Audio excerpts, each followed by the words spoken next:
नमस्कार, मैं हूं रहत राकेश टंडन। देश का सवाल में आप सबका बहुत स्वागत है। महाराष्ट्र में हनुमान चालीसा पर शुरू हुआ सियासी तूफान फिलहाल थमने का नाम नहीं ले रहा। ऐसा लग रहा है कि मुंबई की माया नगरी में सियासी संग्राम की कोई पिक्चर चल रही है, जिसमें हर दिन नए नए किरदार जुड़ते जा रहे हैं, नए नए वीडियो सामने आ रहे हैं और वार पलटवार के साथ धमकियों का सिलसिला भी जारी है।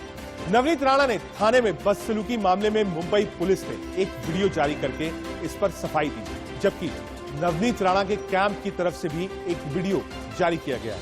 आज हम आपको दोनों वीडियो दिखाएंगे। फिलहाल नवनीत और रवि राणा को सेशन कोर्ट से कोई राहत नहीं मिली है। अब नवनीत राणा की बेल पर 29 अप्रैल को सुनवाई होगी। इस पूरे मामले को लेकर गृह मंत्रालय ने महाराष्ट्र सरकार से एक रिपोर्ट भी मांगी है। वहीं महाराष्ट्र के मुख्यमंत्री उद्धव ठाकरे ने कहा है कि हनुमान चालीसा के नाम पर दादागिरी को बर्दाश्त नहीं किया जाएगा। उद्धव ने यह भी दावा किया कि शिवसेना की असली हिंदूवादी। इधर बीजेपी ने उद्धव सरकार पर बड़ा हमला किया।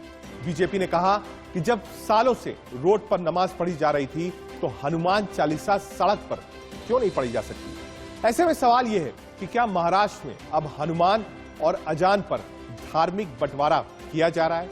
क्या महाराष्ट्र में हिंदुत्व का चैंपियन बनने की एक होड़ भी लग गई है? उद्धव की सरकार ने जिस तरह से नवनीत राणा के खिलाफ एक्शन लिया है, उससे क्या वो अपने बाकी विरोधियों को मैसेज भी दे रहा है?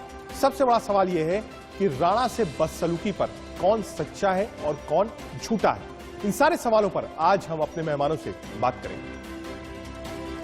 नवनीत राणा ने आरोप लगाया कि खार पुलिस स्टेशन में उनके साथ दुर्व्यवहार किया गया, अनुसूचित जाति की वजह से उनके साथ भेदभाव किया गया, पुलिस स्टेशन में पीने का पानी नहीं दिया गया।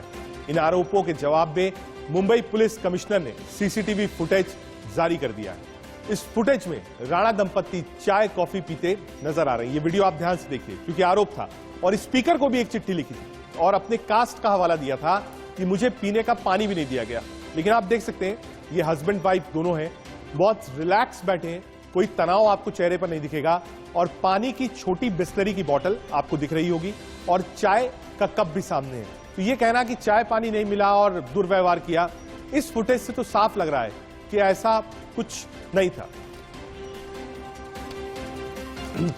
हमने वॉल पर भी ये तस्वीर आपके सामने डाल दी, दो तस्वीरें और एक तस्वीर ये भी है। देखिए, राउंड कर हम दिखाने की कोशिश कर रहे हैं। ये नवनीत राणा के घर के बाहर की तस्वीर है, जहां शिव सैनिक जो है वो पत्थरबाजी कर रहे हैं। ये बिल्कुल लेटेस्ट वीडियो है जो हम आपको दिखा रहे हैं। एक बार फिर से दिखाएंगे। ये शख्स जो, ये देखिए, हमने राउंड किया हुआ और ये पत्थर मार रहा है और सामने की तरफ नवनीत राणा का मकान है। यानी दोनों ही तरफ आग बराबर है और सच और झूठ कौन बोल रहा है ये वीडियो बयां करता है। कोई ये कहे कि शिव सैनिकों ने उपद्रव नहीं किया तो ये वीडियो देख लीजिए, हमने नहीं बनाया है, हमने नहीं दिया है। ये साफ उसी समय का वीडियो है जब नवनीत राणा और रवि राणा अपने घर पर थे और ये पत्थरबाजी हो रही थी। 14 लोगों को हिरासत में लिया गया है। क्या ये शख्स उसमें है? हम फिलहाल दावा नहीं कर रहे हैं। ये पहली तस्वीर। एक बार आपको फिर से वो तस्वीर दिखाएंगे पुलिस स्टेशन की, जो कमिश्नर मुंबई ने जारी करी है। उस सीसीटीवी फुटेज है थाने के अंदर की, जहां नवनीत राणा और रवि राणा बैठे हुए। ये पहली तस्वीर है जो बयां कर रही है कि हां, पत्थरबाजी हुई है नवनीत राणा और रवि राणा के घर के बाहर। दूसरी तस्वीर आपको दिखाते हैं।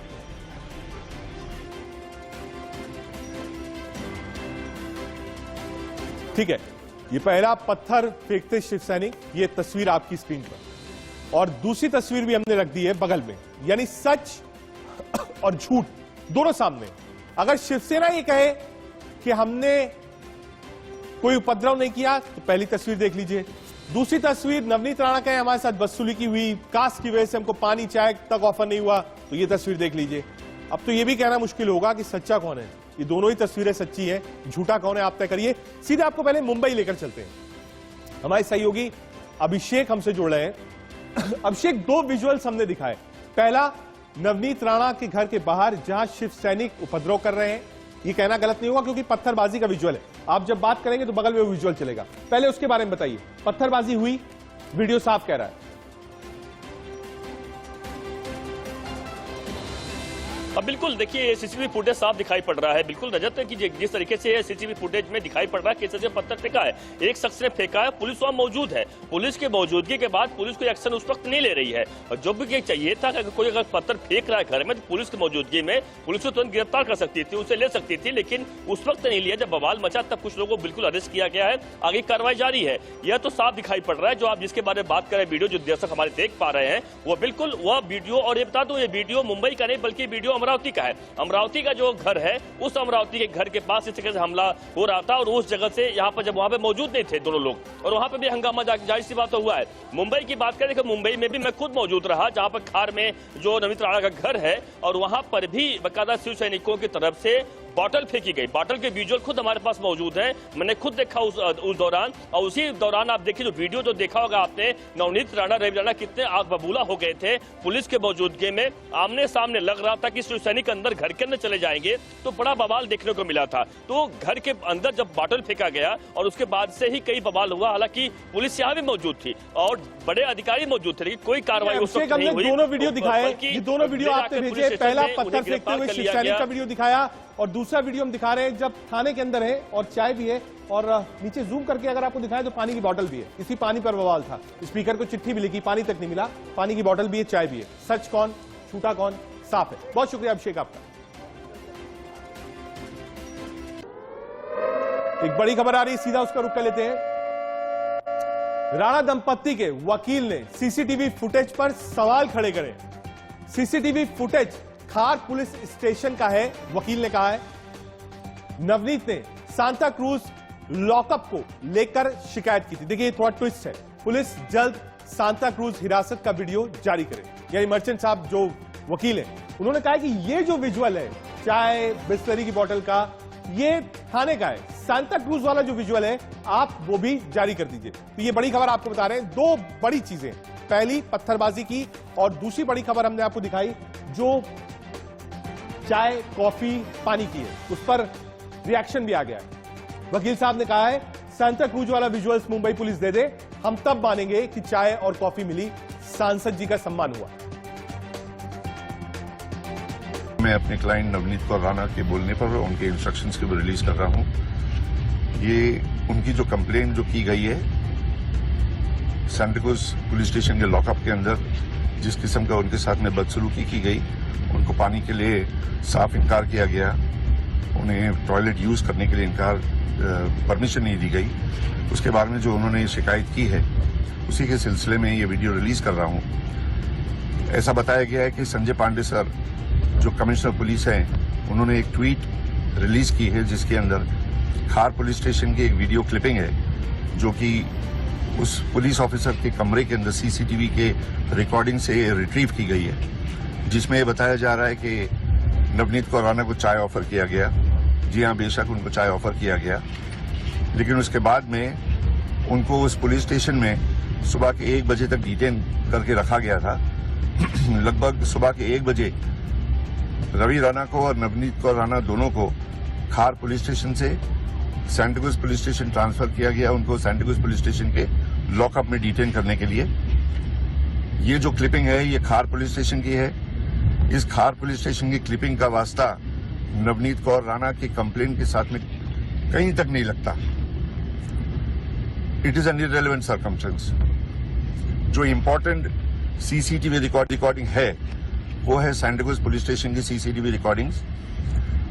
जब उनको ट्रांसफर किया गया पुलिस की गाड़ी के अंदर तो सांता क्रूज पुलिस स्टेशन की सीसीटीवी रिकॉर्डिंग्स और सांता क्रूज पुलिस स्टेशन के लॉकअप की सीसीटीवी रिकॉर्डिंग्स रिट्रीव करनी चाहिए संजय पांडे सर को, और वो एक रिस्पॉन्सिबल ऑफिसर है और मुझे यकीन है कि वो सब CCTV recording Santa cruise police station की निकालकर रिट्रीव करके सांता क्रूज पुलिस स्टेशन के लॉकअप की सीसीटीवी रिकॉर्डिंग्स रिट्रीव करके उसको स्टडी करके उसमें से जो सच्चाई है उसके ऊपर वो रोशनी डालेंगे। हमारे साथ दिल्ली से लेकर मुंबई तक एक बड़ा पैनल होगा, सीधे अपने पैनल को तारुफ करा दें आपसे।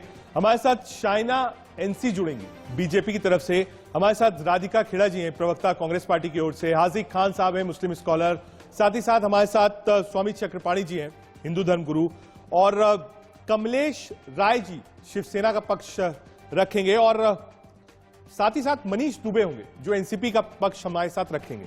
हनुमान चालीसा विवाद को लेकर शिवसेना प्रमुख और मुख्यमंत्री दोनों आमने सामने हैं। उद्धव ठाकरे ने अपने विरोधियों पर जोरदार हमला बोला है। उद्धव ने कहा है कि अगर हनुमान चालीसा के नाम पर दादागिरी होगी तो ठीक नहीं होगा। ये 3 विजुअल हम आपको दिखा रहे हैं, जरा समझिए।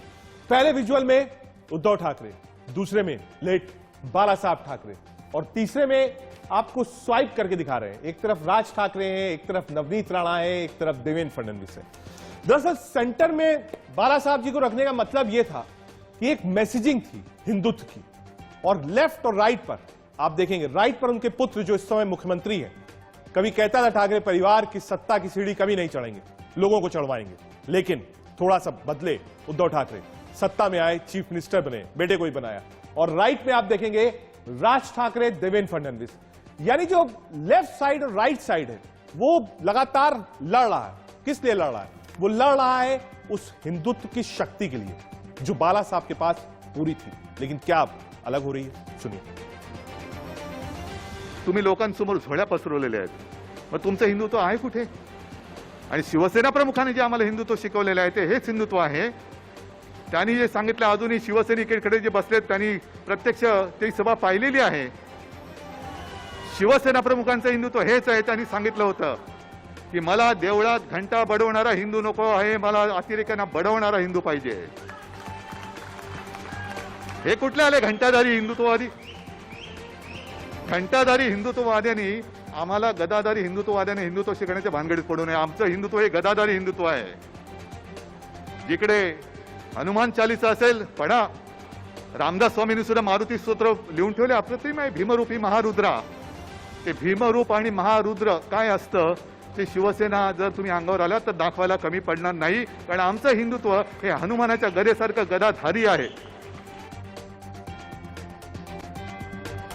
गदाधारी वाले हिंदू हैं, उद्धव ठाकरे जी ने कहा। इस पूरे विवाद पर बीजेपी के नेता अमित मालवीय ने कहा कि महाराष्ट्र में हनुमान चालीसा और अजान के नाम पर धार्मिक बंटवारा किया जा रहा है। दशकों से मुसलमान सड़कों पर उतरकर नमाज पढ़ते हैं। दिन में 5 बार आजान लाउडस्पीकर से करी जाती है, जबकि सुप्रीम कोर्ट ने पाबंदी लगाई हुई है। क्या उद्धव ठाकरे ने इन सबको अपने घर बुला लिया है, या इन्होंने मुसलमानों को हिदायत दी है कि अपने घरों में जाकर नमाज पढ़ें? नहीं, लेकिन क्योंकि राणा दंपत्ति हनुमान चालीसा पढ़ना चाहते थे और उद्धव ठाकरे को हनुमान चालीसा से आपत्ति है, इसलिए उन पर देशद्रोह का मुकदमा लगाया गया और उनको जेल में डाला गया। हम सीधे अपने मेहमानों के पास चलेंगे और समझने की कोशिश करेंगे कि आखिर ये हनुमान चालीसा की लड़ाई कब तक चलेगी, हिंदू मुस्लिम की लड़ाई कब तक चलेगी, नवनीत राणा को लेकर जो राजनीति हो रही है वो कब तक चलेगी। शायरा अंसी जी, आपसे शुरू करना चाहता हूं। जहां पर आप इस वक्त फ्रेम में हैं इंडिया न्यूज के, आपके जस्ट मेरे राइट और आपके लेफ्ट साइड में एक वीडियो चल रहा है। आप उस वीडियो को चाहिए तो स्क्रीन पर देख भी सकती हैं। बिस्लरी की बोतल भी है मैम, चाय या कॉफी है, ये दूर से समझ में नहीं आ रहा, लेकिन कुछ ना कुछ तो है। तो ये जो बखेड़ा खड़ा किया गया मुंबई से लेकर दिल्ली तक कि मुझे पानी नहीं मिला, दुर्व्यवहार हुआ, चाय नहीं मिली, कॉफी नहीं मिली, ये वीडियो कुछ और कह रहा था। आपकी पहली प्रतिक्रिया? सबसे पहले तो मैं नवनीत राणा की प्रवक्ता नहीं हूं, तो आप ये सवाल कि उनके साथ क्या हुआ, कैसे हुआ, वो आप शायद उनको पूछना चाहिए, क्योंकि विक्टिम है या फिर ये एक षड्यंत्र है वो आपको बता सकेंगे। लेकिन जहां तक भारतीय जनता पार्टी का सवाल है, हमारी प्रतिक्रिया बिल्कुल स्पष्ट है। Justice to all and appeasement to none. जो लोग ये सूडो सेक्युलर डिबेट चला रहे हैं और जो लोग ऐसे वातावरण बना रहे हैं जहां अस्थिरता हो, मुझे अफसोस भी होता है और आश्चर्य भी, क्योंकि ये सिर्फ प्रशासन नहीं है, ये प्रशासन है जो बगावत में है। नवनीत राणा ने क्या कहा? उन्होंने कहा हनुमान चालीसा का पाठ करेगी मुख्यमंत्री के घर के बाहर। क्या वो गई? नहीं गई। उन्होंने कहा आंदोलन करेंगे मुख्यमंत्री के घर के बाहर। क्या वो गई? नहीं गई। उन्होंने कहा कि हमारा हक बनता है, आस्था का मुद्दा है, हम हनुमान चालीसा बाहर पढ़ेंगे। क्या वो गए? नहीं गए। घर पे बैठे बैठे इसके बावजूद जो शिवसेना ने उनके प्रति एक षड्यंत्र रचाया, उनको जेल भेजा, एफआईआर पर एफआईआर दर्ज किया, तो इसके ऊपर चर्चा होना चाहिए और ना सिर्फ कि किसको कॉफी मिला, किसको चाय मिला, किसकी क्या ख्यालात हुई या नहीं। मैं सिर्फ आपसे विनती करूंगी कि जब हम सोच विचार कर रहे हैं तो हाई कोर्ट के जो गाइडलाइंस हैं उसके ऊपर फोकस कीजिए। उन्होंने कहा डेसिबल लेवल्स का वायलेशन नहीं होना चाहिए। अजान क्या है? अजान is a calling from God, और इस कॉलिंग के बाद जो वो गाइडलाइंस को मेंटेन नहीं करते हैं तो आपको नहीं लगता है कि तहकीकात होनी चाहिए? और तहकीकात तो की नहीं। यहाँ जब कोई कह रहा है हनुमान चालीसा का, तो पूरे शिव सैनिक रास्ते पे उतर के लॉ एंड ऑर्डर सिचुएशन फैला रहे हैं। तो ये कहाँ का जस्टिस, कहाँ का न्याय है? ये सभी मुद्दे के ऊपर चर्चा के साथ साथ सोच लीजिए, क्योंकि जब आप सोचेंगे तब आपको समझेगा कि सेक्युलर वर्सेस सूडो सेक्युलर में कितना अंतर है, justice to all and appeasement to none, और कहाँ वोट बैंक की राजनीति है, और कौन से पार्टीज अपने वोट बैंक को बरकरार रखने के लिए ऐसे षड्यंत्र चला रहे हैं कि समाज में अस्थिरता का वातावरण हो। ठीक है, ये आपका पक्ष था, अच्छा था। राधिका जी हमारे पास है। राधिका जी, वोट बैंक की लड़ाई और कुछ गंभीर आरोप उन्होंने ये भी लगाए, स्यूडो सेक्युलरिज्म जैसे शब्द का प्रयोग भी किया है। राधिका जी, आपका जवाब। पहले तो रजत जी, शायना जी, आपकी पार्टी को मुबारकबाद देना चाहूंगी, क्योंकि आप अपने काम जो करना चाह रहे थे इस देश में उसमें बिल्कुल सफल हो गए। ये काम ये लोग इंडिपेंडेंस के पहले से करते आ रहे हैं, डिवाइड एंड रूल का, आपस में देशवासियों को लड़ाने का। पहले अंग्रेजों के साथ मिलकर लड़े थे और अब स्वयं उन्हीं की विचारधारा को आगे यहाँ पे बढ़ा रहे हैं। जब देश में इतने ज्वलंत मुद्दे हैं, जैसे मनरेगा के लोगों को पैसे नहीं मिल रहे, देश में चाय पत्ती से लेके तेल से लेके नॉर्मल सब्जी, रोटी, आटा इतना महंगा हो गया है, सीएनजी 70 रुपए के पार कर चुकी है, 110-120 रुपए पेट्रोल हो चुका है। ये मुद्दे हैं। नौकरियां नहीं, आज ही की खबर है जिसमें 90% लोग नौकरियां तक नहीं मिल रही है, उनको रोज नए नए मुद्दे आ रहे हैं। लेकिन फिर भी हर चैनल पे पिछले एक हफ्ते से बैठ के हम यही डिबेट कर रहे हैं। कभी हम बुरखे के ऊपर डिबेट करते हैं, कभी हम आजान के ऊपर डिबेट करते हैं, और अब आप हनुमान चालीसा के ऊपर डिबेट कर रहे हैं। लेकिन ये बहुत कन्वीनियंटली आ जाते हैं एक ऐसे दंपत्ति के लिए खड़े होने के लिए जिन्होंने बात करते हैं कि हम हनुमान चालीसा बोलेंगे और खुद अपने हिंदू होने के सर्टिफिकेट और कास्ट सर्टिफिकेट के लिए फर्जी डॉक्यूमेंट सप्लाई करते हैं, जो शुरुआत ही जिनकी झूठ से है। और फिर मैम बोल रही थी कि हाई कोर्ट की रूलिंग हर चीज है। हाई कोर्ट ने तो उनकी बेल भी रिजेक्ट कर दी और सीधे तौर पे कहा कि अगर आप सार्वजनिक जीवन में रहते हैं तो आपकी जिम्मेदारियां होती हैं। कल से शुरू कर देते हैं, शाइना एनसीजी के घर के बाहर भी बैठ जाते हैं, रोज एक जना आके कोई अजान पढ़ेगा, कोई हनुमान चालीसा, कोई दुर्गा स्त्रोत, शाइना जी आपको मंजूर है? कोई शाइना जी, राधिका जी एक नया ऑफर दे रही हैं, कह रही कल से आपके घर के बाहर भी आ जाएंगे, हनुमान चालीसा पढ़ेंगे। आप स्वागत करेंगी राधिका जी का? स्वागत है आपका। राधिका जी बुला रही हूँ तो स्वागत कर रही हैं। स्वागत है आपका, जहाँ भी आप धर्म और आस्था की बातें रखते हैं, आपका स्वागत है। लेकिन शाइना जी, मैंने जो ऑब्जर्वेशन पढ़ी, राधिका जी एक मिनट, आपको तकलीफ ठीक है राधिका जी एक मिनट। शाइना जी, मैंने जो ऑब्जर्वेशन पढ़ी उसमें कोर्ट ने माना कि अगर आप मातोश्री जाना चाहते हैं या कोई भी व्यक्ति किसी भी घर पर जाना जाता है तो उस व्यक्ति को निजता का अधिकार है और वो उसका हनन माना है कोर्ट ने। अगर मैं गलत हूं तो मुझे सही करिएगा शाइना जी। दो चीज, पहले राधिका जी ने कहा कि इसके बावजूद कोर्ट ने उनको जेल भेजा। जेल क्यों भेजा उसके ऊपर जरा चर्चा कीजिए कि लास्ट एंड मोमेंट पे एफआईआर वापस दर्ज किया, देशद्रोही का केस, एनमिटी, स्प्रेडिंग वायलेंस, अस्थिरता का वातावरण, जैसे कि वो कोई आतंकवादी है जो आ गए हैं पूरे महाराष्ट्र प्रदेश में। तो बहुत सारे सवालों के ऊपर बिंदु भी उठते हैं। दूसरी बात, मैं आपको स्पष्ट रूप से कहना चाहती हूँ कि आज जब आपने सवाल किया कि क्या ये अपीजमेंट की राजनीति है या नहीं, बिल्कुल अपीजमेंट पॉलिटिक्स है। अपीजमेंट पॉलिटिक्स क्योंकि आपने एक कौम को एक ऐसा संदेश दिया कि आप कुछ गलत करो, आपके डेसिबल लेवल्स का वायलेशन हो, उसके बावजूद हम तहकीकात नहीं करेंगे। लेकिन कोई और व्यक्ति जो बगावत करे, और मैं मुख्यमंत्री जी का भी कहती हूँ, जरूर मुख्यमंत्री का पद की गरिमा को बरकरार रखना चाहिए। हमें ना सिर्फ देखना चाहिए कि सम्मान मिले, लेकिन वो सम्मान के साथ हमें देखना है कि कोई ठोस ना हो।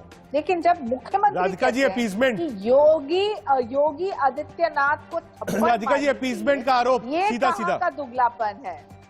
जी, अपीजमेंट का आरोप, क्योंकि ये अपीजमेंट बोलना, सबसे बड़ी दिक्कत भाजपा की क्या है ना कि वो सिर्फ एक ही धर्म के लोगों के बारे में सोचते हैं। प्रधानमंत्री जी जुमले तो देते आ रहे हैं, सबका साथ सबका विकास, लेकिन उत्तर प्रदेश में ही बात कर लेते हैं, एक भी मुसलमान को टिकट नहीं दी।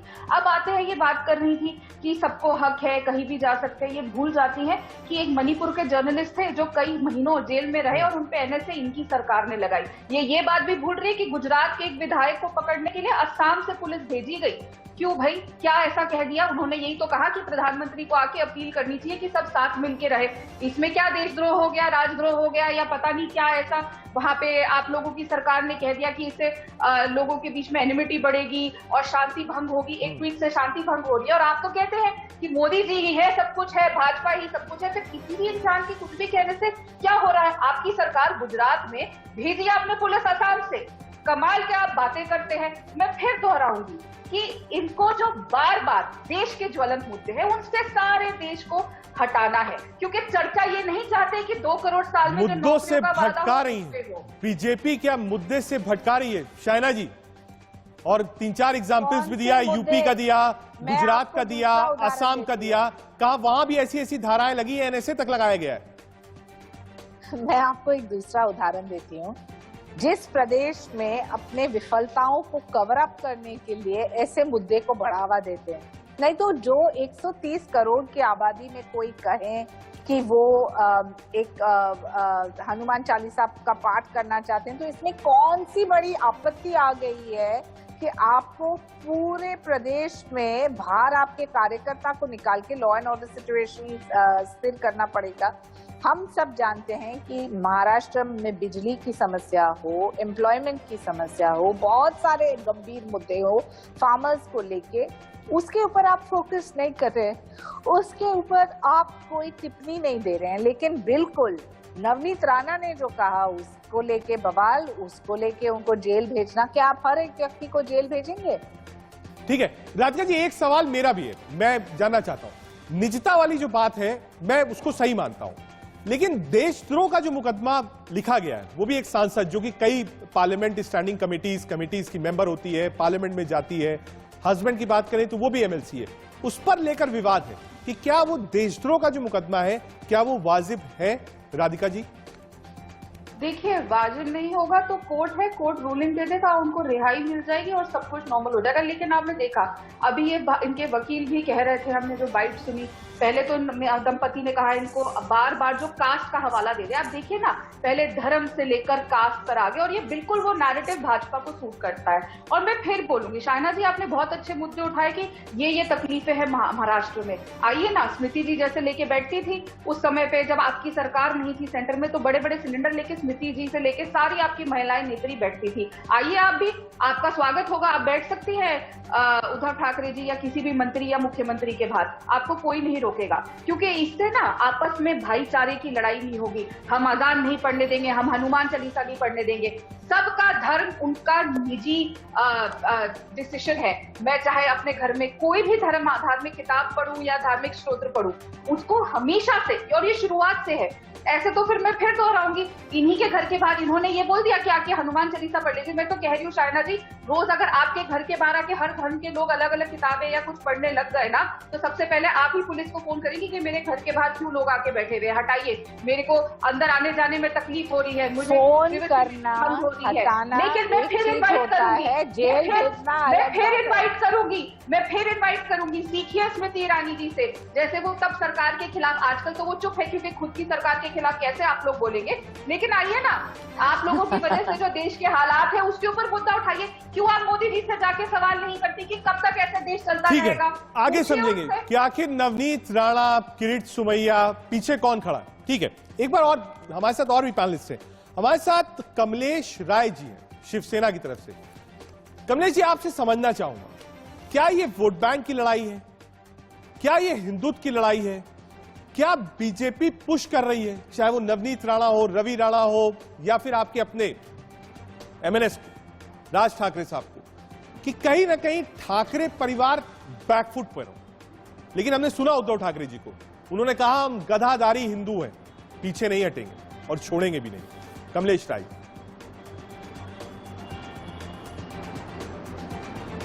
मैं आपको बताना चाह रहा हूं कि अभी हाई कोर्ट ने, आपने सुना होगा कल ही एक जजमेंट दिया, उन्होंने एक ये किया कि जिसके पास जितना बड़ा पावर है उसकी जिम्मेदारी भी उतनी बड़ी होती है। ठीक है।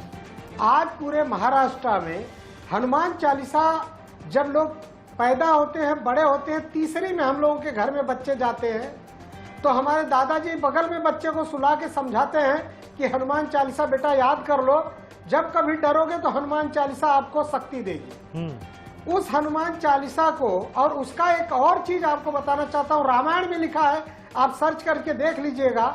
हनुमान चालीसा नहा धो के बैठ के पाठ किया जाता है हनुमान जी का, और उस चीज को लाके आज मार्केट में मार्केटिंग करने के लिए अपनी भारतीय जनता पार्टी के एजेंडा जो 2014 में बोले थे उसको चेंज करके दूसरी चीजें लाने के लिए आज महंगाई कहां चली गई?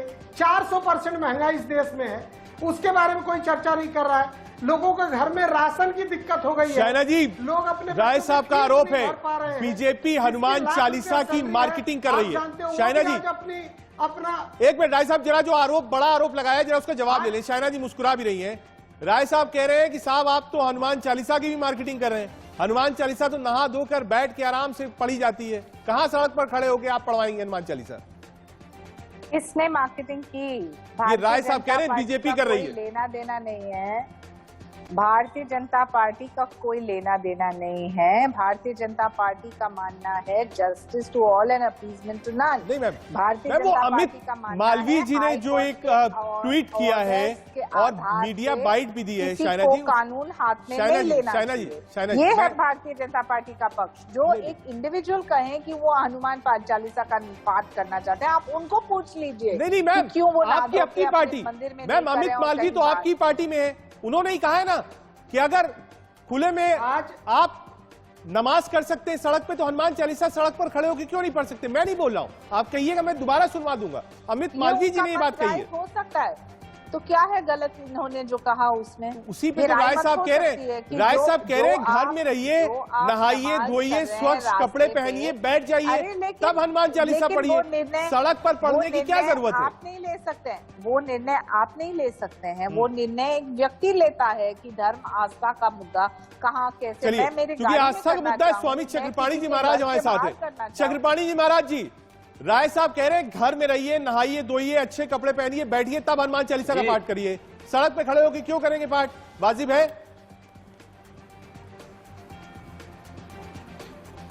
नहीं, बिल्कुल नहीं, ठीक है, राय साहब जी की अपना विचार है, वो अच्छी बात है। लेकिन देखिए, सबसे बड़ी बात यहाँ पे रजत जी ये आ जाती है कि माननीय उद्धव ठाकरे जी महाराष्ट्र के मुख्यमंत्री हैं और वो मुख्यमंत्री हैं, उनके पिताश्री पूरा सब जानता है कि कितने बड़े हिंदुत्ववादी पहले हनुमान चालीसा वाली बात बता दीजिए। आप उद्धव ठाकरे तक पहुंच गए।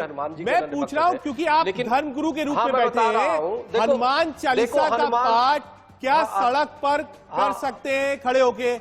राय साहब ने बताया घर में रहिए, नहाइए धोइए, अच्छे कपड़े पहनिए, तब बैठ कर करिए। अमित मालवीय कह रहे हैं सड़क पर खड़े होकर करिए, जैसे लोग नमाज अदा करते हैं। आप हनुमान चालीसा का पाठ, आप बताइए हनुमान चालीसा का पाठ क्या सड़क पर खड़े होकर कर सकते हैं? चक्रपाणी जी, हनुमान चालीसा का पाठ आप कहीं भी कर सकते हैं। बताया जाता है जब आपको डर लगे तो तुरंत हनुमान चालीसा पढ़ो, भूत पिशाच निकट नहीं आवे। ठीक है, आप सब हमारे साथ रहिए, पूरा पैनल हमारे साथ रहेगा, समझेंगे हनुमान चालीसा को लेकर इतना विवाद क्यों है। सिर्फ 30 सेकंड का आप लोग समय दीजिए, सिर्फ 30 सेकंड। एक नजर इस वक्त की सुर्खियों पर।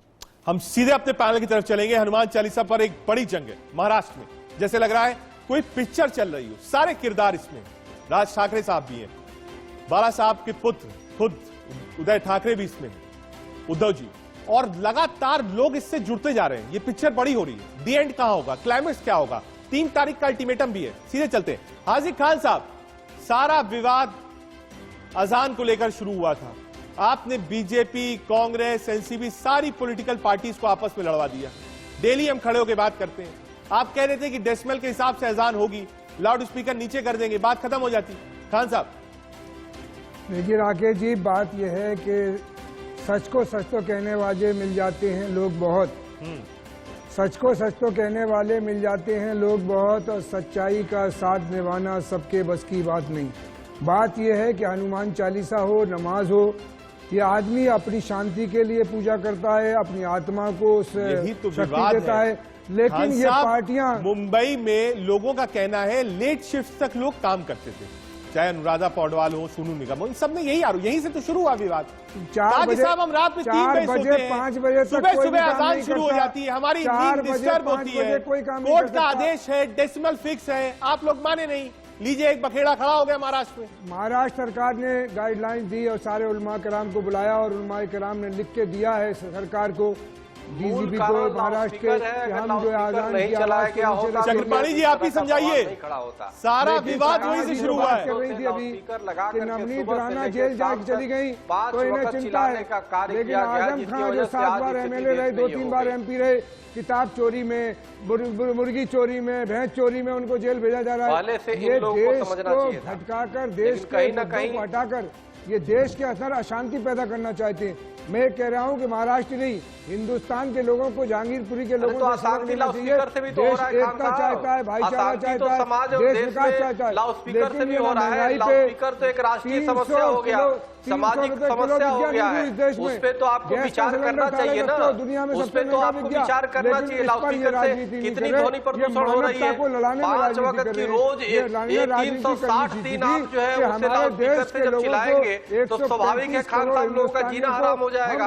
दिन पर दिन मस्जिदों की संख्या बढ़ रही है, लाउडस्पीकर की संख्या बढ़ रही है, तो आखिर व्यक्ति कैसे रहे तो कैसे रहे। तो यह एक राष्ट्रीय समस्या हो गई, एक सामाजिक समस्या हो गया है और आप समझने को तैयार नहीं। अब तो मुस्लिम धर्म गुरु है वो समझने को तैयार नहीं, उनको आगे बढ़ करके अगर जो लाउडस्पीकर उतार देते तो इस तरह की विवाद होता ही नहीं। हर अगर जो आस्था आपके लिए दूसरे को जबरदस्ती क्यों सुना रहे हैं, दूसरे को जबरदस्ती लाउडस्पीकर से सुबह 5 बजे 4 बजे क्यों सुना रहे भाई, ये समझ से परे है। आज हर व्यक्ति दुखी है इस बात चक्रपाणी जी ठीक है, खान साहब रुकिए, खान साहब रुकिए, खान साहब वेट, बुलाना है। चक्रपाणी जी ये चक्रपाणी जी आपकी जीत हो गई है, आपने उसको प्रेस्टीज बना लिया है, प्रेस्टीज इशू दोनों तरफ है ना जी। चक्रपाणी जी मैं ये समझना चाह रहा हूं, देखिए क्योंकि आप बेहतर समझाएंगे, हनुमान चालीसा का पाठ हर कोई करता है। मैं कई ऐसे लोगों को जानता हूं अपने सर्किल में जो अपनी पॉकेट में भी हनुमान चालीसा रखते हैं, लोग अपने पास रखते हैं, हनुमान चालीसा पढ़ते रहते हैं जब होते हैं। लेकिन हनुमान चालीसा को लेकर इतना जो बखेड़ा खड़ा हुआ और आदमी फोन करे, अब मैं ही चक्रपाणी जी कहूं कि जबरदस्ती आपके घर में आऊंगा वही पढ़ूंगा हनुमान चालीसा, तो क्या ये बात जायज है? ये तो राजनीति की बात हुई ना, आप कहीं भी पढ़ लीजिए। जितनी देर में मैं यहां से मंदिर मार्ग, आपके आवास मंदिर मार्ग जहां आप रहते हैं चक्रपाणी जी, जब तक मैं वहां पहुंचूंगा, यानी यहां से लाजपत नगर ओखला मंडी से निकलकर मेरे बीच में यहां से वहां तक लगभग 16 किलोमीटर का रास्ता है, 160 मंदिर आएंगे। आदमी वहां नहीं पढ़ेगा हनुमान चालीसा, वो कहेगा नहीं चक्रपाणी जी के सामने ही पढ़ूंगा हनुमान चालीसा। ये कहां तक वाजिब? हाँ देखिए रजत जी, मुख्य विषय ये है कि जो नवनीत दंपति ने कहा है, बयान दिया था, तो वो किसी इंडिविजुअल कोई रजत जी या चक्रपाणी जी के यहाँ पढ़ने की नहीं कहा था। वो प्रदेश के एक मुख्यमंत्री है और मुख्यमंत्री का मतलब होता है घर का गार्जियन होता है, वो सत्ता का मुखिया होता है। क्यों आप एक चीफ मिनिस्टर को चैलेंज कर रहे हैं, हम आकर आपके यहाँ हनुमान चालीसा पढ़ेंगे?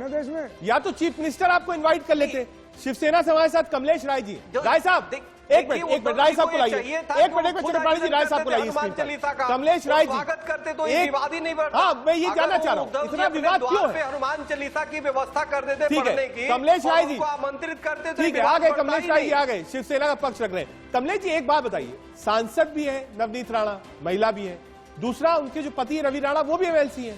एक ऑप्शन तो ये भी था कि नवनीत राणा कहती हनुमान चालीसा पढ़ना है, सीएम ऑफिस से फोन आता, कहा आइए हम साथ में हनुमान चालीसा पढ़ेंगे, उसके बाद बढ़िया चाय पियेंगे, नाश्ता करेंगे, आपको घर भेज देंगे। वो भी आती तो बुके लेकर आती और वो ऑरेंज वाला जो एक गमछा होता है वो भी लेकर आती, तो विवाद ही नहीं होता। क्या ये विवाद दोनों तरफ सूट कर रहा है? जो बार बार हो रहा था कि ठाकरे सरकार कहां है, उद्धव ठाकरे जी कहां है, बिल्कुल सामने आके खड़े हो गए, कहा गदाधारी वाले हैं हिंदू, छोड़ेंगे नहीं। राय साहब देखिए शिवसेना एक पार्टी नहीं, एक परिवार है।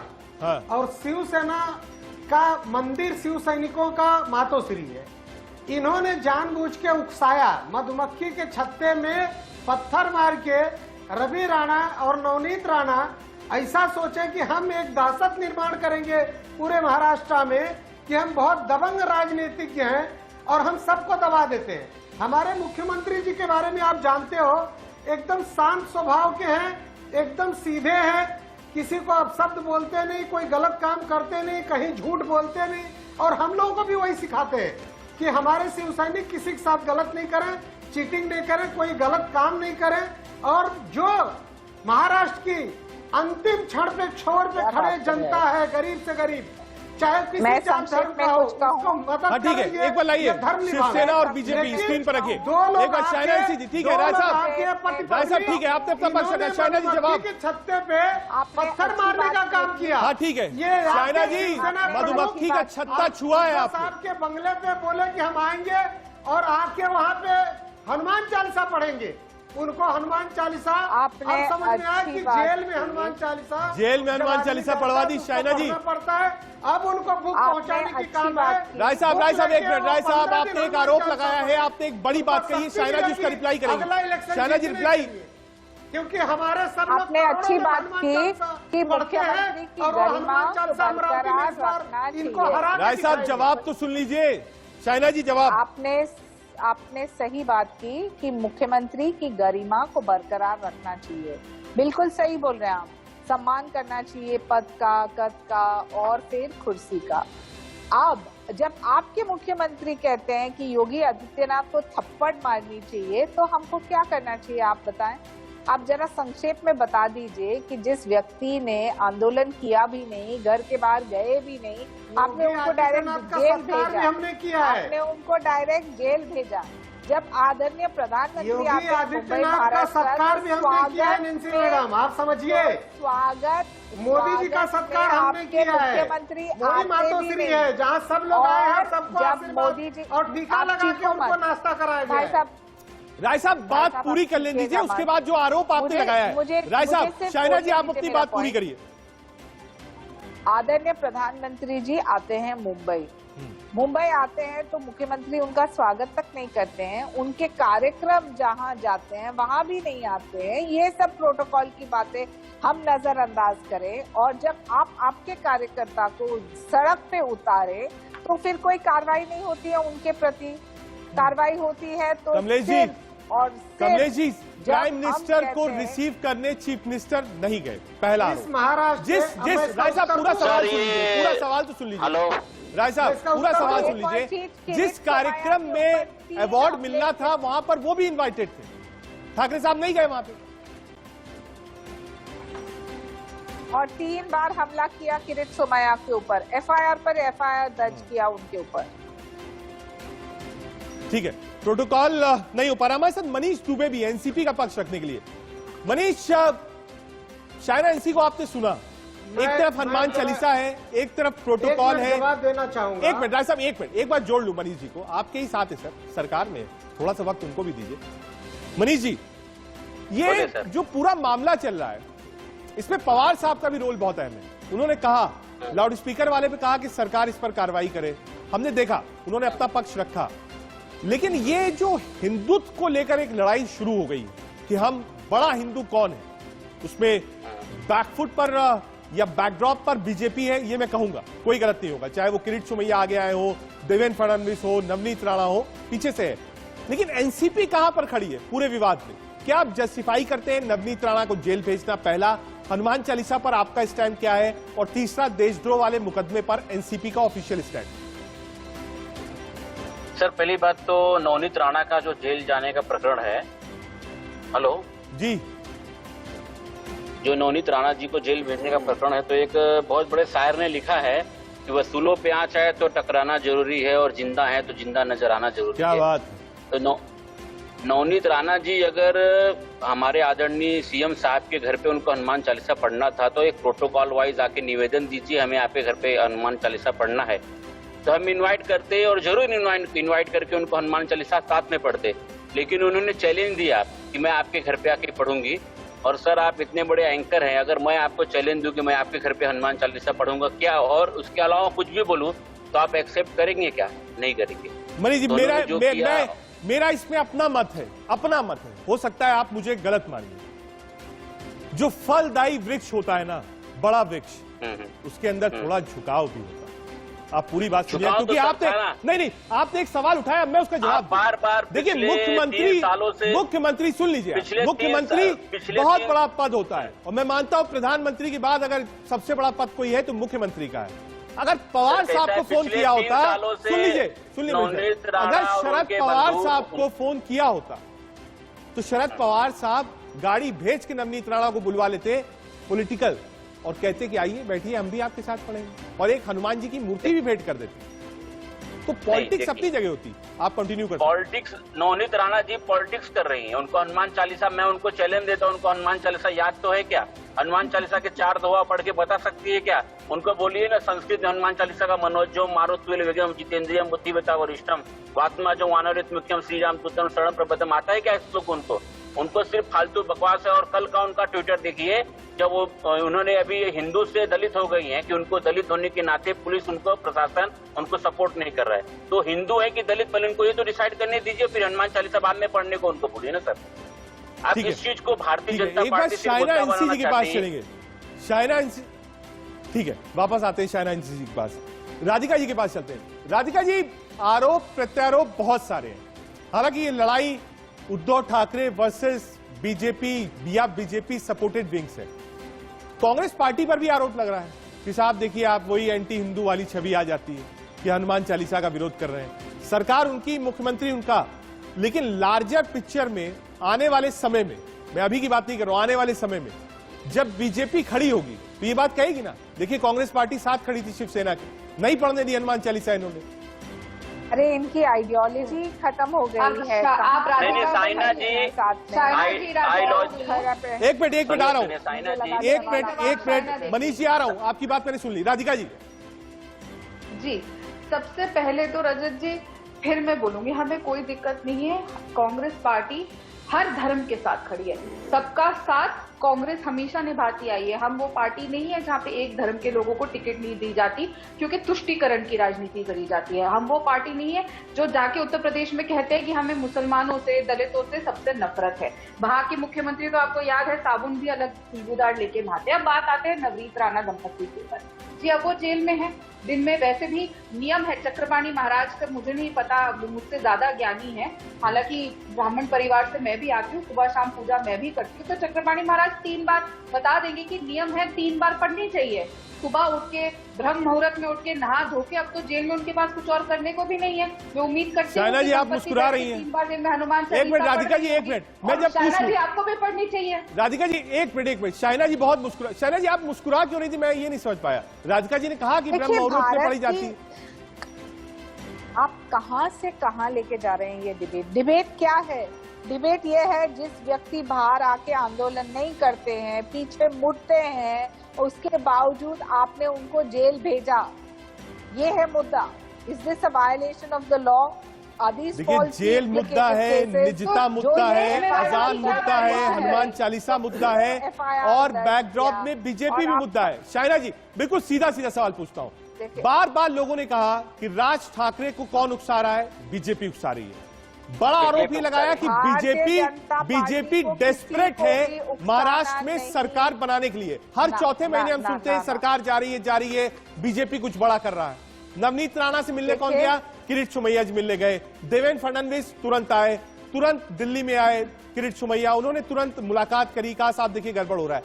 तो हमको भी ये बात दिख रही है कि बीजेपी भी इन्वॉल्वमेंट है, बीजेपी का सीधे नहीं है लेकिन अपरोक्ष रूप से दिखता है। शाइना जी, किसी को ऐसे इतने गिरे हुए स्तर पे जाने की आवश्यकता नहीं है। भारतीय जनता पार्टी, एक मिनट विकास जी, एक मिनट। साइना जी, आपसे, आपकी पार्टी से तो गिरा हुआ हिंदुस्तान में। मनीष जी एक मिनट रुकिए, मनीष जी पहले उनको अपनी बात पूरी करने दीजिए, मैं मुझे म्यूट कराना पड़ेगा। एक मिनट, मेरा सवाल उनसे एक बार उनसे पूछते दीजिए, आप बोलिए। सबसे बड़ा राजनीतिक देश का सबसे बड़ा राजनीतिक दल है भारतीय जनता पार्टी। हमारे सबसे ज्यादा कार्यकर्ता हैं। हमें कोई नीचे तक की राजनीति करने की आवश्यकता नहीं। तो चीखना है, चिल्लाना है, अपने विफलताओं को कवर करना है, ऐसे मुद्दे को लेके, वो उनका बल है, उनका ओपिनियन। आप बाकी उनको पूछ लीजिए कि वो क्यों कर रहे हैं ये सब। राधिका जी जवाब।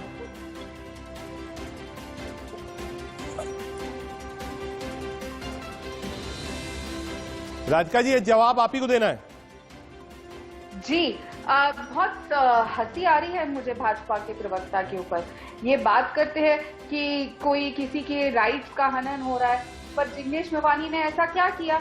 ये मुख्यमंत्री जो पूर्व है महाराष्ट्र के देवेंद्र फडणवीस जी, वो तो जब कोरोना का, आपको याद है ना रजत जी, डिबेट भी हुई थी, कोरोना के जब दवाइयां और रेमडेसिविर और अलग अलग इंजेक्शन और दवाइयां थी, गुजरात से चुरा चुरा के महाराष्ट्र में लाने की कोशिश कर रहे थे और अपने पास उसको स्टॉक करने की कोशिश कर रहे थे। अब जब उनकी सरकार वहां पे ऐसे जैसे खड़े हो रहे हैं किसी एमएलए के लिए, एक एमएलसी के लिए, एक एमपी के लिए, वो तब क्यों नहीं बोलते? जब असम से गुजरात के विधायक को पकड़ने जा रहे, क्या किया था उसका जिग्नेश मेवानी का? कुछ नहीं किया था। उन्होंने ऐसा क्या कर दिया जो उनके ऊपर इतने बड़े बड़े केस लगे कि स्वयं असम से इतनी दूर वेस्ट एंड ईस्ट की पुलिस, समझ रहे कितना बड़ा वो डिस्टेंस कवर करके आए। बहुत कन्वीनियंस की पॉलिटिक्स कर रहे हैं। और सच्चाई ये है, नवनीत राणा दंपति जो है वो भाजपा को कन्वीनियंटली सूट कर रहा है, क्योंकि वो उनकी बिल्कुल कंप्लीट मदद कर रहे हैं। फिर मैं कहूंगी देश की नहीं, लेकिन ये जो देशद्रोह वाला है राधिका जी, मैं फिर क्योंकि वक्त भी कम है, ये जो देशद्रोह वाला मामला, ये मुझे लगता है कि आज नहीं कल शायद बैकफायर करेगा। देखिए, जब सरकार ने या पुलिस ने कुछ फैसला लिया, उनके तथ्य भी उनके पास होंगे और क्या उससे चीजें हो सकती वक्त की कमी है। आप सब देश का सवाल, मैं राधिका जी रोक रहा हूं, आप सभी मेहमानों का बहुत शुक्रिया। वक्त की थोड़ी कमी है, आज कोशिश करी हमने समझने के लिए कि महाराष्ट्र की जो ये राजनीतिक पिक्चर है वो कैसे चल रही है, कौन कौन से किरदार हैं, कौन कौन से नए किरदार हैं, कौन से स्क्रीन के ऊपर है, कौन से स्क्रीन के पीछे है, पता यही चलेगा। ये राजनीति की पिक्चर है, अभी और चलेगी। बहुत शुक्रिया देखने के लिए देश का सवाल। देश और दुनिया की बाकी खबरों के लिए आप देखते रहिए इंडिया न्यूज।